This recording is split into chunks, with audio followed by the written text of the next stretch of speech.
start off with just a little bit of useless trivia from yesteryear. I'll be talking about that.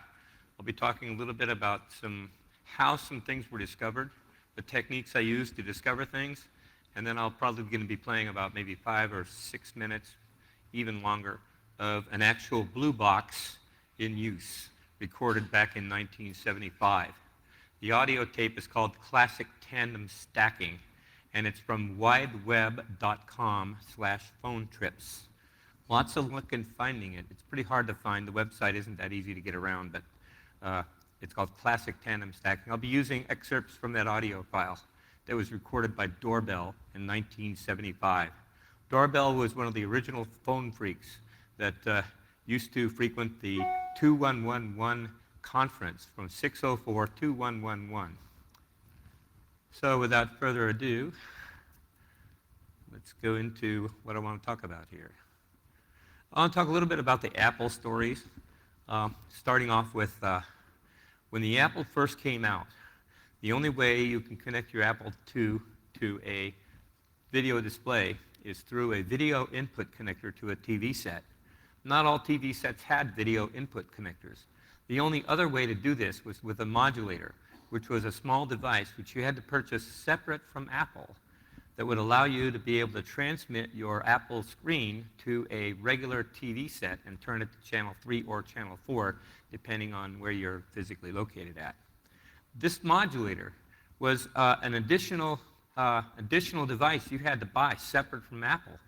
Many people have often wondered why you couldn't connect that modulator up and why they didn't design that modulator into the actual Apple II. 3 words, FCC. It is illegal to connect anything under Part 15 of the FCC rules and regulations without having a lot of red tape. And so that was sort of why that happened. Steve Jobs and the Woz blue boxes. Let's talk about those blue boxes. Steve's blue box had one major flaw. First of all, its frequencies were so accurate that you never had to tune it.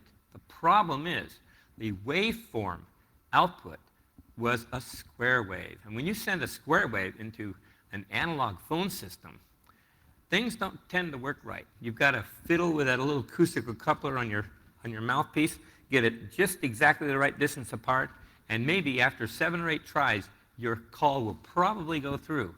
But those 7 tries you make that are unsuccessful, those drop a trouble card at the 4A switching toll tandem. And that attracts attention. And that's exactly how I got busted. I got busted because a friend of mine who wanted me to build him a blue box, I says, no way. He also knew Woz, went to Woz, bought his blue box for $150. And I told Richard, I said, Richard, you don't want to use this thing. You're going to get into trouble. He didn't listen to me. Another thing that he did, which I really, really didn't like, and he really abused my trust, was he took my phone number. He was the only person I ever gave out my phone number to, and he wrote it down. Bad news. He used the blue box too many times from home. They detected it, and they busted him. And, of course, when he got busted, my phone book, or my address, was in his phone book. And so that was how I got busted. So let's talk a little bit now about the role that Call Computer had with Apple. First of all, let me tell you what Call Computer is. Call Computer was one of the very first timeshare systems where you can walk into a storefront and get an account on Call Computer and use their terminals for 99 cents an hour. And that was timeshare for the rest of us. It's a BTI 2000 computer, basic only, but you can type your program in a punched paper tape, or you could store it in your own account, and you could run it. And I just completely fell in love with computers, that I could actually interface with a computer. I took programming on an IBM 360 Fortran batch processing system. And let me tell you, programming under that environment totally sucked. Let's talk about some of the contributions to the home computer revolution. I was there. I witnessed everything. I witnessed Woz getting together with Jobs. I witnessed Woz and Jobs talking in his garage about building a computer. I saw Steve Jobs' computer. It was a 6-bit computer. And I said, that thing is useless. It only counts up to 64. What good is that? And so, but the fact that he built it out of discrete components was really amazing. So what I did, as soon as the 8080 came out, this was about mid-1975, cross-assemblers for the rest of us. I used Call Computer, and I wrote a cross-assembler for Call Computer. From that, you could just type in your assembly language code in ASCII text, and it would assemble it and turn that ASCII text into machine code, and then it would then use to punch a paper tape. And then that paper tape could then be used to load it into your Altair 880 computer. And a lot of sophisticated operating systems started out that way. And before the Apple, there was a TV terminal. The TV terminal was nothing more than a device with a RS-232 connector on it and an output modulator that go to a TV set. So turn your TV set into a terminal. Before the Homebrew Computer Club, there was the PCC, People's Computer Club. This was a small little strip mall in Menlo Park. And there's a small little organization called the People's Computer Company.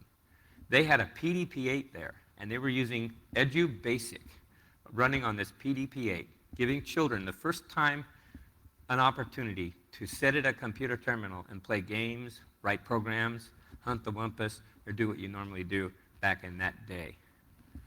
I put a lot of prominent people together. I mean, Woz and Jobs, I met them. They were already together by the time I met them. But I mean, there were so many people that I ran across, and I just witnessed all of this very amazing things. That URL up on the screen, if you would mind, copy that down. That is written by Bob Lash, one of the original founding fathers of the Homebrew Computer Club. And give you a chance to copy that, because that is a very interesting perspective and historical perspective of a day in the life of the Homebrew Computer Club in Silicon Valley. I also wrote a lot of engineering programs on Call Computer. I was an electrical engineer by trade. I went to college to get my EE degree, and I designed and developed a lot of programs using analog circuits to design complicated Chebyshev and Butterworth filter circuit designs for a voice scrambler I was using. There was no way I could do that on a calculator. Okay, I hope you guys got that URL copied down. Don't worry, you can probably get these slides later. Another thing that Call Computer did, they recruited local high school students to go in and write programs and help the facility get together with writing a lot of programs, and then they put the programs up in the public library. So usually when you want a program, you'd have to write it yourself. You couldn't exactly go to a computer store back then and actually buy a program. One of the programs I wrote was called Indicta. This is a program that I'm using for dictation to write my book right now, and it's really useful. And maybe when I'm done with it, I can figure out how to market it. But right now, it works on a Macintosh, and it's really cool. I'm not here to show that program off or anything, but I've been using it quite extensively in writing my book. The Homebrew Computer Club, lots of startups were hatched from the club. There were no corporate secrets. The computer club was such an open exchange, it was just mind-boggling. At the very beginning of the club, they had a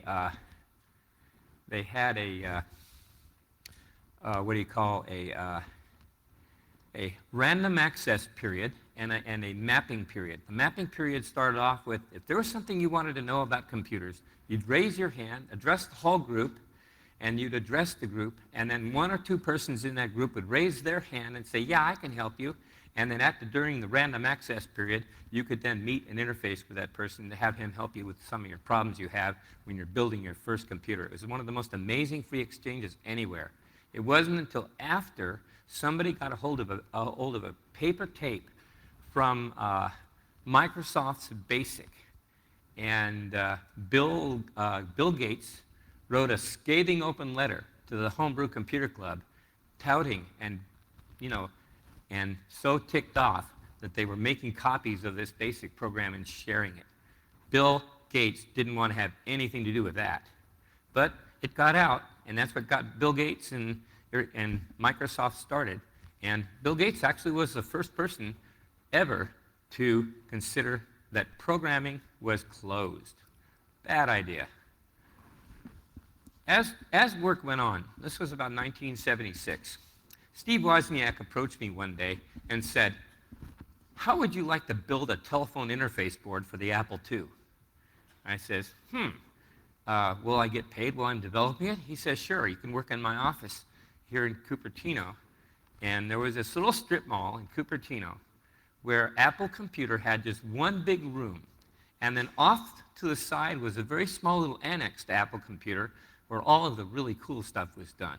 And I was in that room there with Steve Wozniak.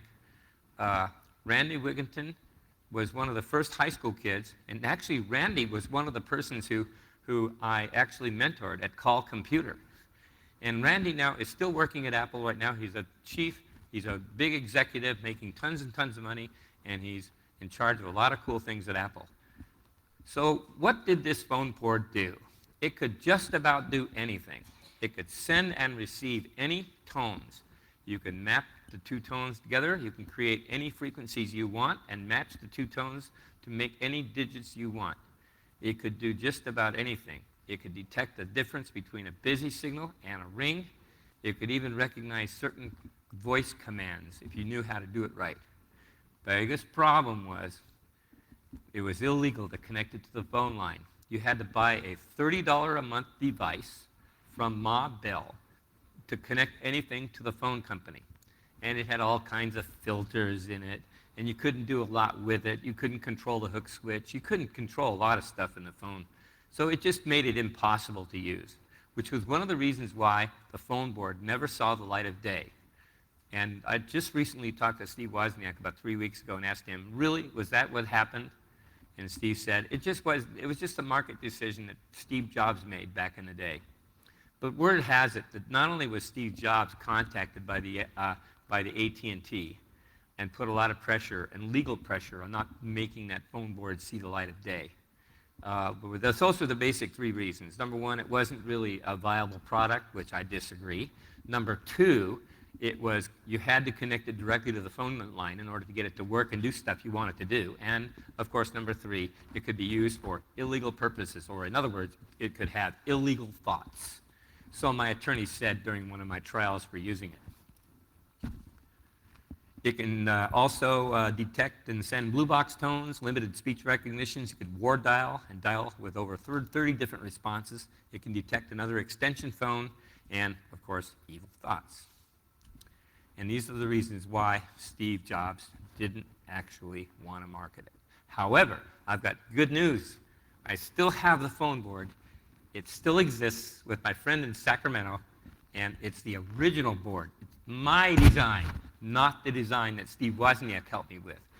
So it had more chips, but it also had better quality tones and better sensitivity because I had to make a lot of compromises to get rid of those 4 chips that Steve Wozniak didn't think I needed. I have it, and I'm going to release the schematic diagram of the board. I don't know when. Don't bug me about it, but it's going to come out eventually. And, of course, the actual board itself will probably wind up in some museum somewhere. We're negotiating that right now.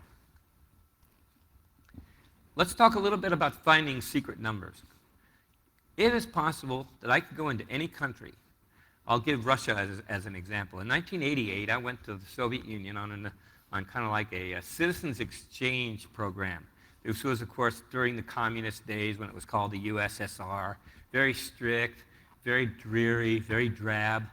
And I just said to myself, what can I do here in the phone system without actually winding up in jail doing anything? First thing I did was I went to the phone book. The phone book is your best friend. First thing I did in the phone book is I looked for all the emergency services numbers, things like police, fire. Usually those numbers will have a lot less digits to dial, mostly 3, like in the USA, 911, emergency, or in other countries, 101, for instance, or 102, or whatever they are. Those 3-digit service numbers also can go to very interesting places if you know how to scan. And I found a lot of really cool numbers that way. It wasn't long before I found the number that went into the KGB network. And so with that, also because the phone system was all mechanical, I was able to flash the hook switch. So you dial 0 on an old step exchange, your rotary dial goes and sends 10 pulses. What would happen if you sent 12 pulses or 11 pulses?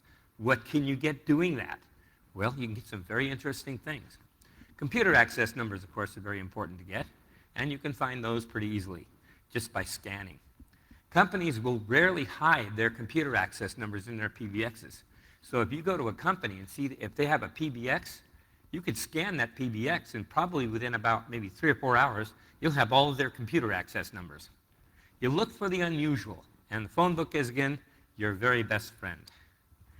OCC codes.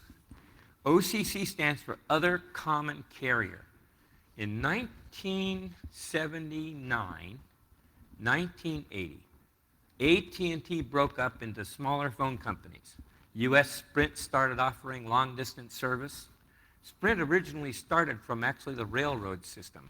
The railroad system in the United States has got their entire phone directory, or their entire phone network set up so they can make calls from one railroad station to another. They built this amazing infrastructure, which eventually turned out to be Sprint, of all things. But here's what you can do.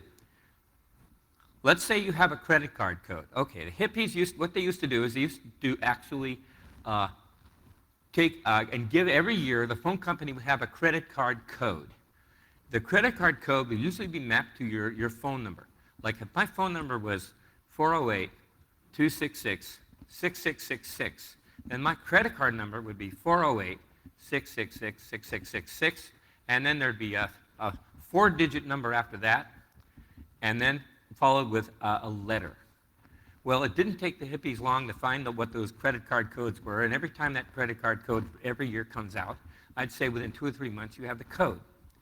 But then they started issuing credit card numbers that are not tied to your phone number. Well, how can you tell and verify that this credit card is good? With a blue box, you can very easily do key pulse 213-000, start, and go clunk, plop.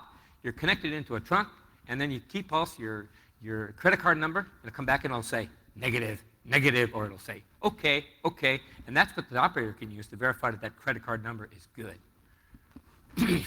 Another thing that you could do, back just about the time you could direct dial credit card calls.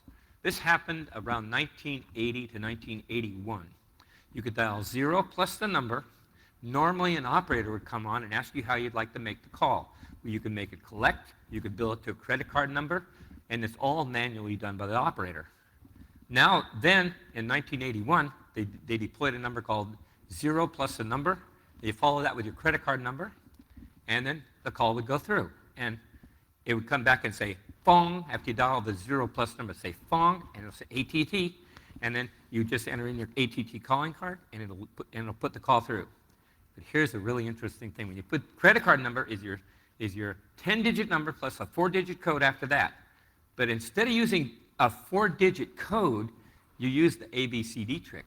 What that is you have 1633 row, which is normally not on a touch-tone phone. These are the special priority that the military uses. Well, if you use ABCD instead of that 4-digit code, any number works for your credit card number, and you can make calls anywhere for free. These so-called transitions, as ATT started breaking up, they started deploying something like these other common carrier codes. Now to make a call, you can choose which long-distance carrier you want to use to make your call. You could dial 10288, follow that with area code and number, and your call would go through with AT&T. If you dial 10222, follow that with the area code and number, the call will be handled by Sprint. You go up to a Berkeley payphone, 257, and you dial 10222, follow that with area code and number, and the call would go through. Berkeley, being a college town, shame on the phone company for allowing that exploit to happen. It really worked, and it worked for almost 8 months before they finally shut it down. Then there was 950 numbers.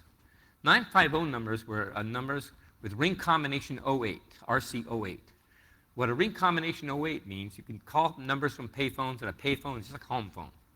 It's free. Dial 950-1088. You get a phone, you dial your number, and your call goes through. You don't even have to put a dime in a payphone. It just goes through and works beautifully. So these are some of the numbers that you can do. Kind of in review are, you got numbers like the police, your fire, phone repair. You've got mechanical switches. You can flash the hook switch. That doesn't really work anymore in today's phone system because they're all electronic now. They're all digital. And so you can pretty much not really depend on mechanical switches unless you happen to be in such a backward country that they're still using it.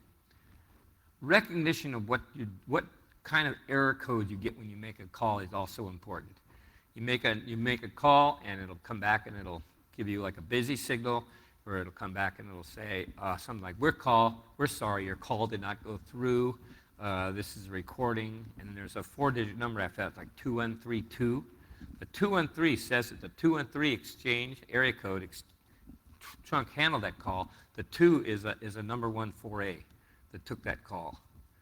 And then, of course, the 1633 information trick. You could be an information operator by just simply calling your information, and then you put in the 1633 tone, and then you can intercept information calls by doing that. It's great for finding 800 numbers. Let's talk a little bit now about how blue boxes work and why they became such a problem with the phone company. Shame on the phone company for allowing in-band signaling to work. That was one of the most stupid, asinine things anybody could ever do. And to think that Ma Bell, AT&T, the big monopoly, could actually be so cheap as to use the same channel for both your speech and signaling, it was amazing that that would actually happen. So these tones are 6 tones, and they're grouped into a binary arrangement. The tones are 700 hertz, 900 hertz, 1100, 1500, and 1700 hertz. These tones are odd because when you combine them together, they don't intermodulate together. And that's one of the reasons why they are that way.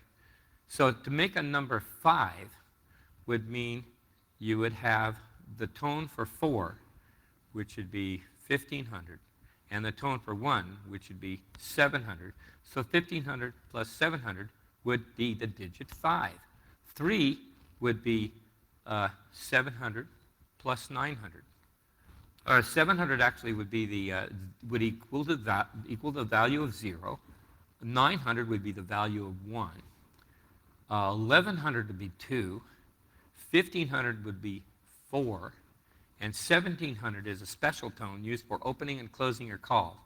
You start off with a key pulse, follow that with a phone number, and then you go to start, and then the call would go through. So now I'm going to give you a little demonstration of what this would sound like when you're actually done. Do we have audio ready?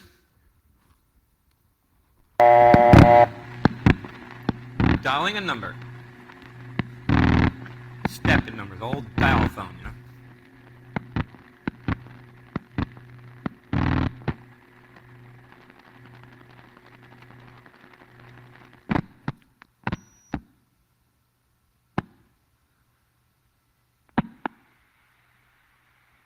This is narrated by Doorbell, by the way.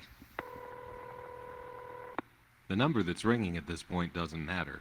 What's important is that this call has gone over a trunk from New York to a distant 4A, which can be reset by 2600.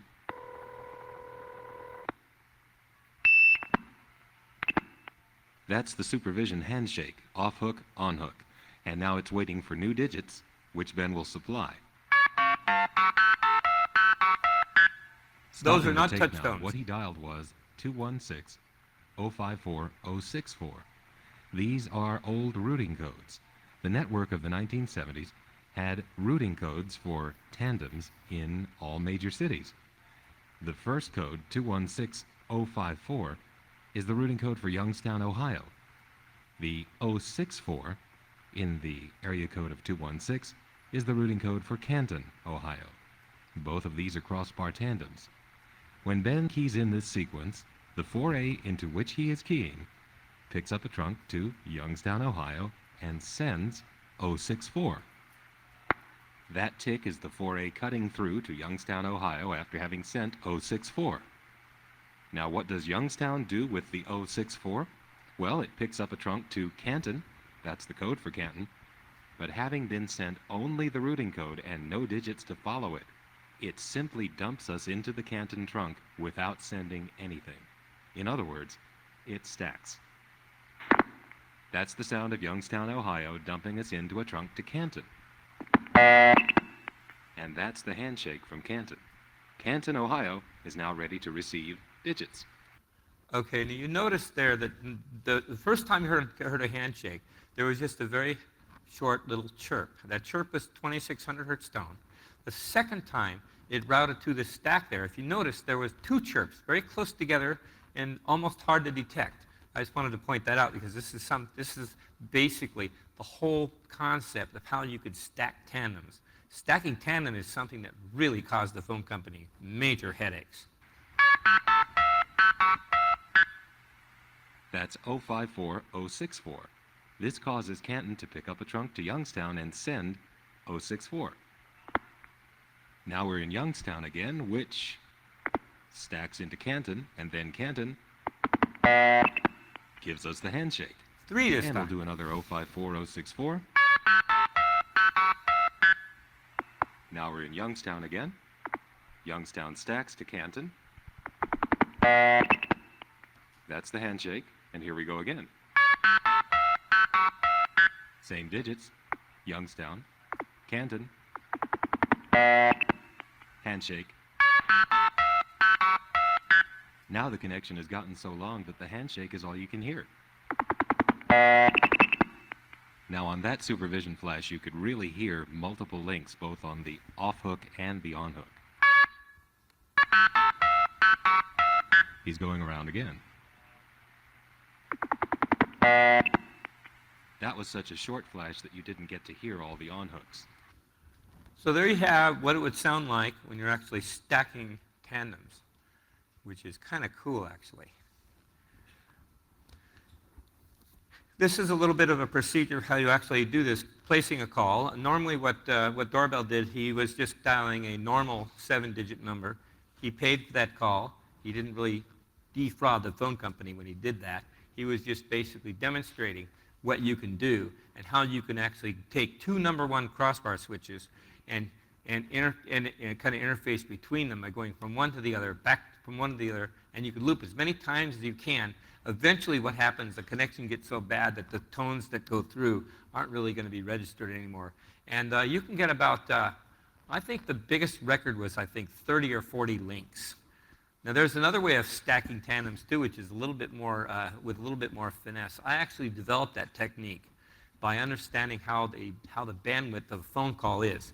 The telephone frequency response of a long distance call is from 300 to 3,000 hertz.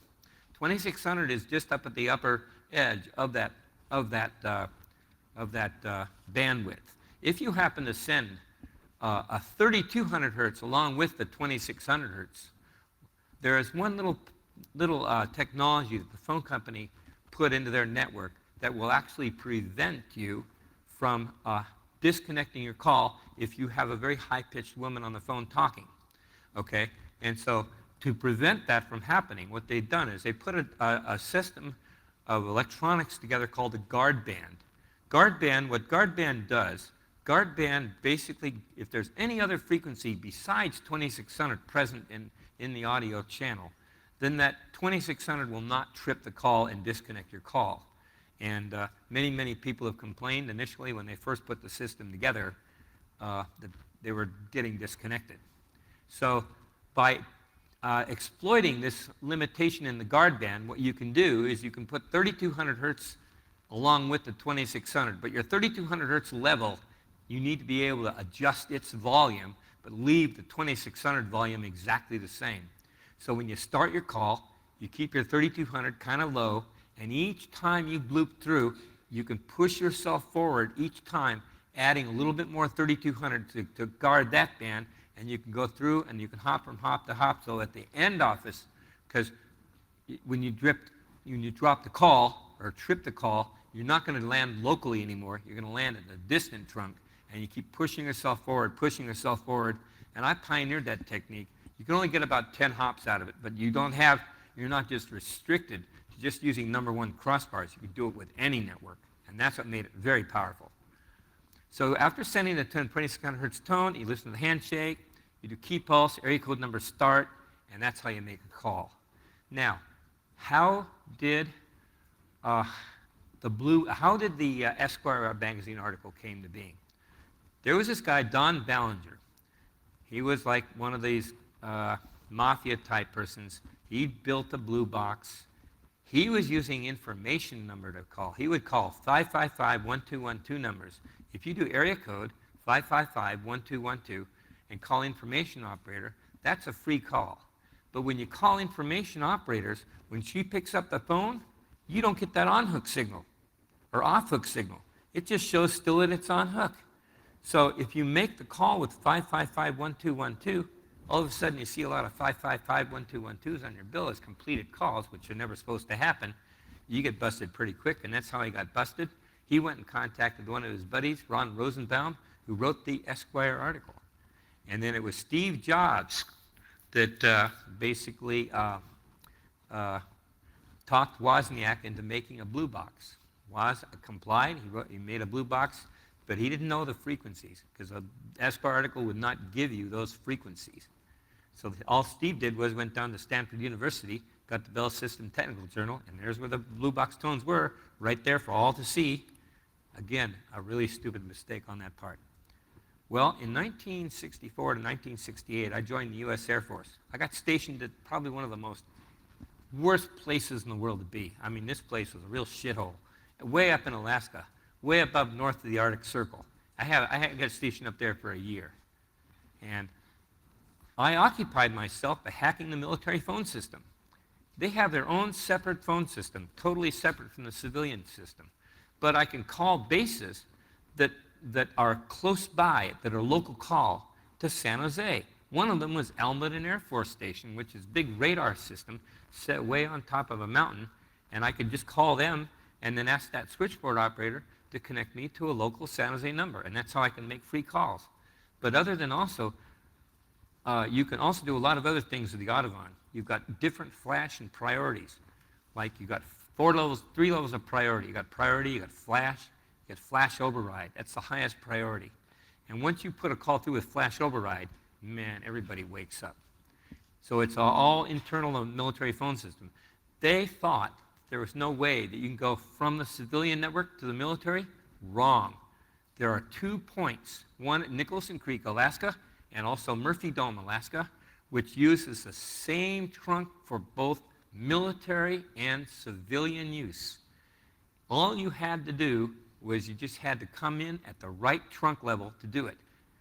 You call key pulse 907, that's the area code for Alaska, 940, 9501, start. It goes through, guard banded through, bingo, you're on the Audubon. You use key pulse 1, key pulse 2, and those for the priority calls, and you can make priority military calls on the Audubon. Both the U.S. Air Force, the Army, the Navy, and the Federal Telephone System was all using that system. And that two-way bridge existed in Murphy Dome, Alaska up until about 1981, maybe a little earlier, I'm not sure. All right, now one other thing I wanted to also talk about a little bit is some of my my little views on current events. Anonymous, everybody knows about Anonymous. I can say one thing for sure about these guys. They really have given the authorities a wake-up call. I support them in that way. People need to get woke up about what's going on. I think these guys are doing a good job. Not that I support a lot of their other stuff they did. Sanjay, well, I'm not so well informed on this issue. Last I heard, he was still at the Ecuadorian Embassy in London. And take down that URL called youtube.com, watch. That's the URL for the Anonymous. It's about an hour-and-a-half documentary on Anonymous. I highly recommend you watch it. It may change your views on Anonymous. I'll tell you, when I watched it, it sure woke me up. I was really amazed. And as far as Manning is concerned, with my familiarity with the military, I doubt if Manning will ever see the light of day for a very long time. What he did was absolutely unforgivable as far as the military goes. That was bad, bad, bad. However, there were some issues in there where, he brought to light certain very important issues. The next thing I want to talk about now is my ideas of using Crunch Creations. I founded Crunch Creations about 1.5 years ago, and I've got crunchcreations.net. That's my client-facing page. So if you're a client and want services, you go to there and you get an idea of what we do. And there's a blog, discussion blog at crunchcreations.com. And what we're doing is we're building a members-only web franchise where if you are a qualified member, and to be a member of Crunch Creations, you really have got to know your stuff.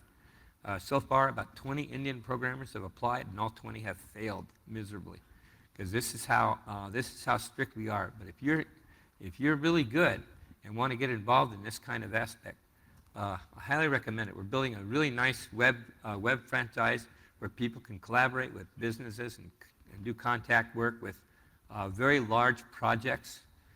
You can collaborate with your client and with your project leader, and your project leader would have access to all the work that you do, and will help organize your work and help build your projects and manage your projects. It's still in the design phase right now, but it's probably one thing that's really, really cool, and I'm really proud to be part of it, and I really want to see other people try to contact us. At the end of my talk, you'll see my contact information. Contact me if you're interested. I'm sure that there'll be something in there for you if you really are good. Okay, you have to be really good, that's for sure. Ecoviso. This is another little pet project of mine. I've always been into building sustainable communities ever since day zero. Our whole economy and our whole infrastructure is falling apart as we speak. There's gas prices getting insanely expensive right now. No telling what's going to happen in 5 years or 10 years from now. There was a little experiment done on a TV program called the 100-Mile Challenge. What you had to do, they took about maybe 6 or 7 families scattered throughout the United States, and they challenged them to only get food within 100 miles of where they lived. Every single one of those 6 families have failed miserably. They cannot get food from within 100 miles. They've either had to stop the program, or they've had to use other, to not do it. Your groceries that you get in your grocery store in the U.S. shipped from thousands of miles away. What happens when that shipping infrastructure fails? How are you going to eat then? Okay, so a lot of stuff that we're doing in Ecoviso, we're building new ideas on energy generation and storage. For instance, ultracapacitors, which show a lot of promise, allow you to be able to charge very, very quickly with humongous amount of power. And there's research being done by fastcapsystems.com. And Fastcap Systems is a company that was granted, I think they got like a $20 million grant from the company. This MIT in its graduate work did some research in nanotechnology using these ultracapacitors, and they were able to rival lithium-ion batteries as far as storage density. So there's a lot of good, exciting things happening in store in the future. So what we do is we address sustainability in both financial, even financial sustainability is getting to be really bad right now. The whole economic systems in the United States is probably going to be one big Ponzi scheme. It's going to collapse unless we do something about it. Energy, transportation, food, and water, all of these things are very important to consider in the future in building your sustainable community. What we're going to be doing is we're going to actually be building a virtual community online and putting together the people who have the knowledge to build power systems, to have the mechanical knowledge to build anything that they want for their community, including leadership and everything else like that. And that's what we're doing. We're kind of exposing visitors to new and old technologies to make things work. Other projects I'm involved in, of course, is my book and movie projects. There's a documentary out called Hack This Movie. It currently works in progress. You could probably Google it and get an idea, read the trailer. And my book I'm working on right now, I'm about maybe 12 chapters into my book. I've interviewed probably close to 30 people so far. Unfortunately, I didn't get a chance to interview Jobs in time before he passed, but I did get a lot of really cool information, and I can't wait to tell you about that book by having you go out and get it and read it, and because I've been doing a lot of research. I would say 80 to 90% of my effort in working on this book has been research, and research. I mean, there's lots of stuff I did, and I have to go back over and look for it. My best friend is Wikipedia and Facebook and LinkedIn. Those are the 3 sources that I use for my research because, for instance, I want the dates of the Homebrew Computer Club. Aha, Wikipedia's got it. Okay, so I use a lot of this information from a lot of sources, and I'm putting together all this information into a very comprehensive book. The book is about me. The book is about my life, how I started, where I grew up, when I grew up, what my struggles in life were from the day I was born until right now. So that's what my book is. It's not going to be a book on how to phone phreak. That book is coming out next year, and that book is by Phil Lapsley, and it's a book on phone phreaks. And that book is going to be all the technical, gory stuff that we used to do in phone phreaks. I highly recommend you get that book, too, when it comes out. But that's pretty much what I did. And Steve Jobs, of course, and Bill Squire just recently passed. He was a very, very, one of the more amazing hackers in Amsterdam, in the Netherlands. He developed a lot of really cool projects, one of which is called Final Scratch, which is a DJ system. You have these special vinyl records. It's got time code stamps on it, and you could spin and scratch this with regular records, and you can do this with MP3 files instead of going out and finding records for it. It's an amazing system. At this point, I guess I can stop now for questions. I'm a little early in ending, so you got all this time that you can ask me questions. I can go back and review anything that you want to ask me. And so I can't really see out there too well, so. And then, of course, the last and final thing is contacting me. I'm JD Crunchman on all the social media sites, AIM, Facebook, Twitter, Gmail, Skype, LinkedIn, and MySpace. JD Crunchman on everything. So you can't possibly have any problems reaching me. I have a Google Voice phone based in the USA. You can reach me. I can pick up these calls anywhere I'm on the internet. So do I have any questions at this point?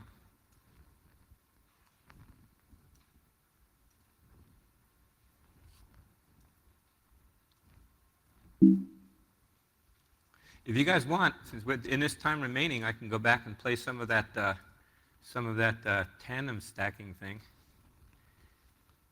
Finish off the program here. You've been listening to the beginning of the original 1975 tape, stretched to allow me to describe what's going on. Let me go back and play this part again without stopping to talk on it.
Listen to the longest stack I could find in all of the tape libraries. This is probably one of the longest stacks we've done. Linked.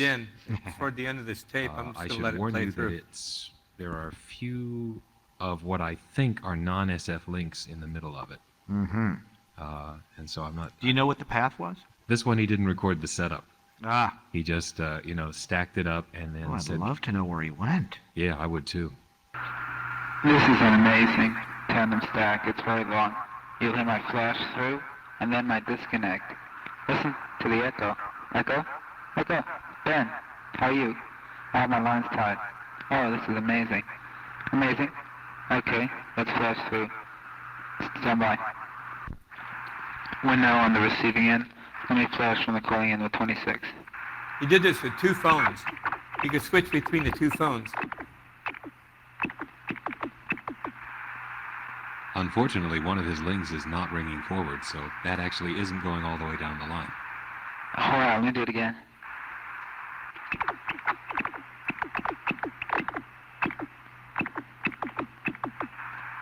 A little longer.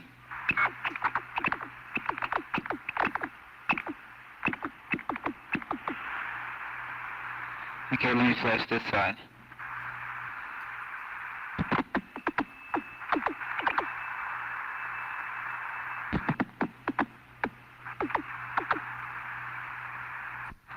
What you're And hearing now, are here is the disconnect. what you're hearing there are he goes to the called phone and then he flashes the calling phone just long enough not to disconnect, but to just cause the flashing to go from one to the other.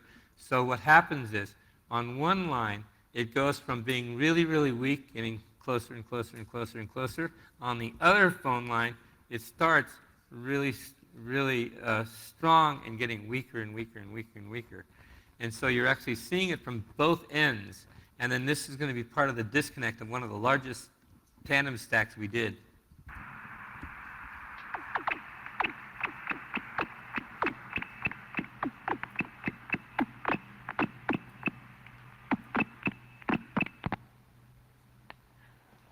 That's Wow. it. That's it. That's like very, very long stack. It took quite a bit of time to set that up. But every time you hear that little chirp, what's happening is there's one telephone link that's just collapsing down after you've disconnected. And what you're listening to, listening to the called phone. This is a phone that you called. And then when you hang up the calling phone, then you just listen to the called phone, and then the called phone is where you heard all that collapsing go down. It just kept getting closer and closer and closer and closer to your call until finally the last trunk just completely goes away. Ding, and then it's done. And then that connection is collapsed, and that was the whole thing. And the whole purpose of tandem stacking is to see how big of a tandem stack we can get. And we really found a lot of really cool things. Another thing, too, is global tandem stacking.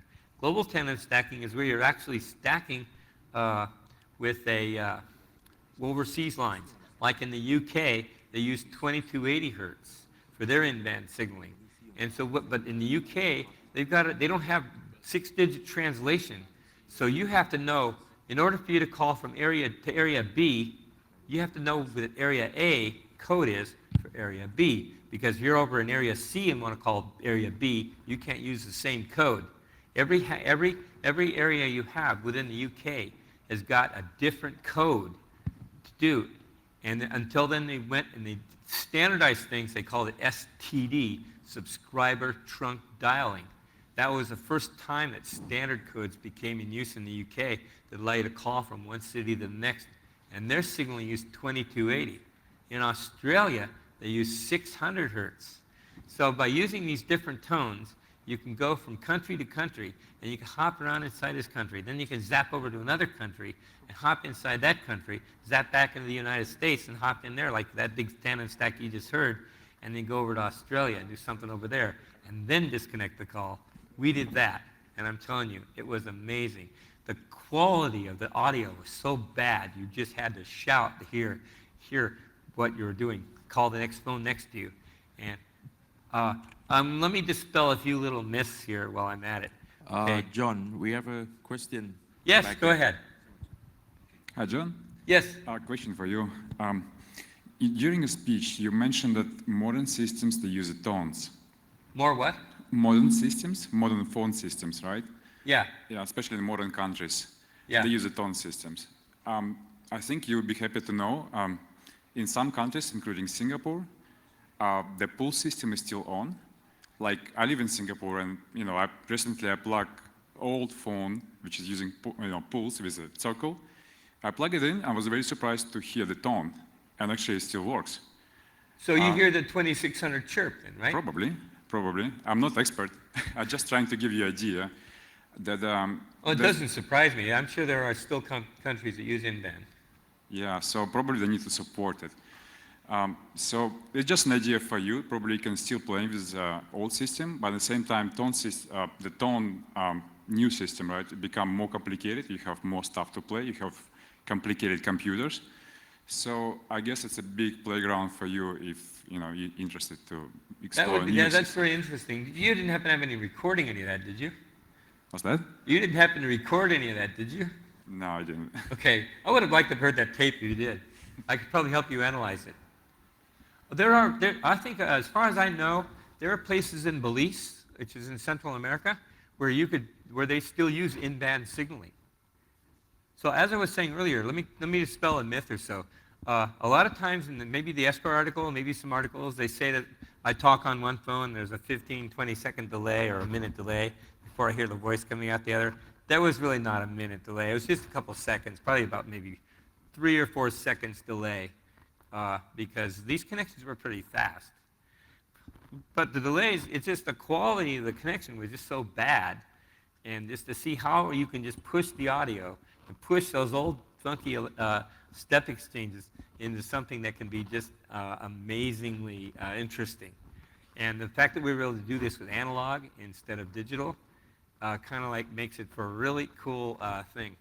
And I'm really glad I was able to share some of these old analog stuff with you guys, because none of these circuits exist anymore. They're all passed in the history. The last multi-frequency trunk died in 2004. Yeah. Actually, that was like right about the time I was here at Hack in the Box. About a month or so before I came here in my first Hack in the Box talk. And I got invited by the owner of the phone company as a press thing, because they were retiring the last 2600able link. I respectfully declined, because in California, the possession and use of a blue box is still illegal, even though they never work. So if you have one, technically you're illegal, but I doubt if you could do anything dangerous to hurt yourself with one. There is something very interesting too, and that is there's the MF Project, and there's an 800 number, not an 800 number, but there's a number you could call, and you could blue box on that call, and you could control things with it and make calls and patch yourself through. And they're using an asterisk PBX box on it, and they've built some old technology that could use the 2600 hertz tone to switch from one box to the other using that technology. And it's sort of like kind of a plaything where you can play around with your blue box. If you still happen to have one, you can go to the MF Project. You can just Google it, MF Project, I'm sure, and they'll give you, there's a phone number you can call, you can call up and you can dial into it and you can use your blue box. So again, like I said, it's kind of fun stuff. That's about it, guys. Thank you very much for inviting me, and I'll be around, so if you have any questions, just come up to me and ask me then, Thank you.